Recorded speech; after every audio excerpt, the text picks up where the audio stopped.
Hey all, Doozy, and today we are going to talk about privilege escalation in Linux or Linux, however you pronounce it.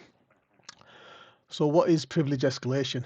So, in a nutshell, it is accessing resources that you are not authorized to access by exploiting a vulnerability on the system. So, these vulnerabilities or bugs can be found either in the software, operating system, design flaw, simply because a system admin has overlooked something. It happens, and you'll notice this time and time again. It is common, right? So what we want to do legally, of course, is to take our limited access that we have on our shell and try and become a super user, uh, which is root, especially if you're using Linux.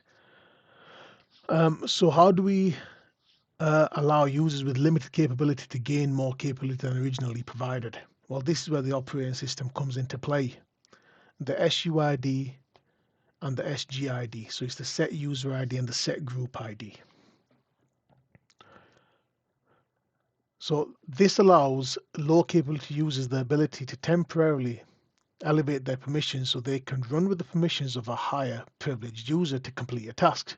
As an example, if you find an executable on the system owned by root with SUID set, then you can run that program and you are effectively root whilst you are running that. So now you ask, where do I find this little gold mine?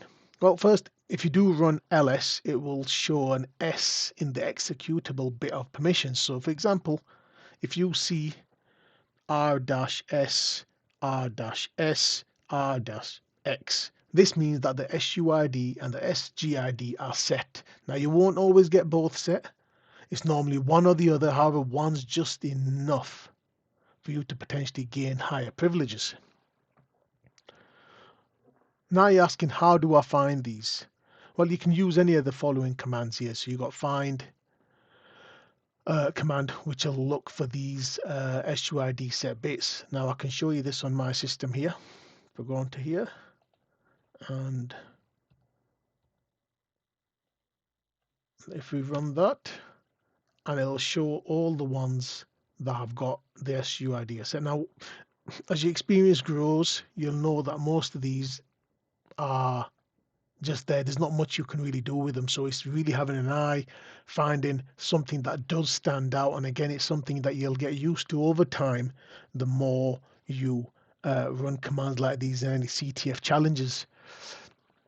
Right, back to the presentation. Another way is sudo. So sudo allows regular users to run a limited number of commands as a root user. And you ask, what is the command to run sudo? It's sudo-l, which I'll demonstrate on here. So if I clear this, if I do sudo-l, well, this just shows that Doozy may run all the commands, all and all and all. So I can run anything under sudo, right?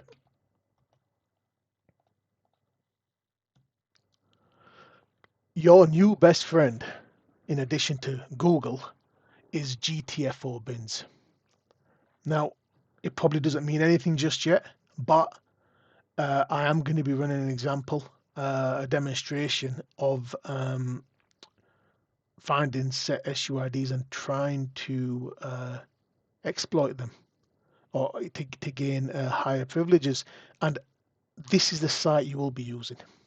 It is a fantastic website. It's got everything that you need to enable you to carry out the task to get higher privileges. I said I'm hoping I'll be working on this in the next week or so, and I will post up the video. I'll work on a couple of examples to show. Not many of you may be familiar with this, but it's something to keep in the back of your mind, and it's something you want to access as much as possible when you've come across something that where you think, hold on a second, that stands out. Let me check GTFO bins. Is there something on there that I can potentially use and get myself away from this low capability to getting capabilities that I shouldn't really have and get root user. I want to thank you for your time.